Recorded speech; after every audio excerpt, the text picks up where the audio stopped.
But yeah ఎలా ఉంటుందంటే actor అనేవాడికి ఇప్పుడు జగడం హిట్ అయ్యి ఉంటే maybe my choices were different, కానీ రెడీ వచ్చి ఉండేది కాదేమో. You know what I mean? So మన చేతిలో ఉంటుంది, మనకి ఏదైతే కనెక్ట్ అవుతున్నామో ఆ సినిమాలు చేస్తూ ఉంటాం.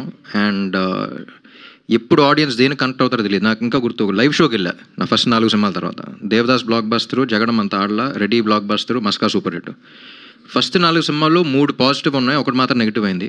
కానీ ఇప్పుడు లైవ్ కాల్స్ ఇదివరకు ట్రెండ్ ఉండేది, మీకు గుర్తుందో లేదో. ఫోన్ చేసిన ప్రతి ఒక్కళ్ళు జగడం చూసి ఫ్యాన్ అయ్యాను ఎవరు. సో ఇప్పుడు జగడం అనేది హిట్ ఆఫ్ ఫ్లాపా?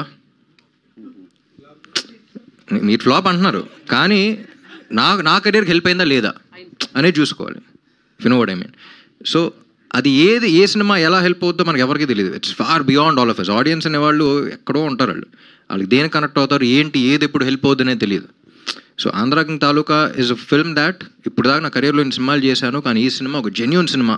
ఆనెస్ట్ కూడా చెప్పాలి, ఎంత బ్యూటిఫుల్ రిలేషన్ చెప్పలేకపోతున్నామండి. ప్లస్ ఇప్పుడు దాకా ఎవరు ఎక్స్ప్లోర్ చేయని పాయింట్ ఒకటి ఎక్స్ప్లోర్ చేస్తున్నాం, ఒక ఎమోషన్ ఎక్స్ప్లోర్ చేస్తున్నాం కొత్తగా.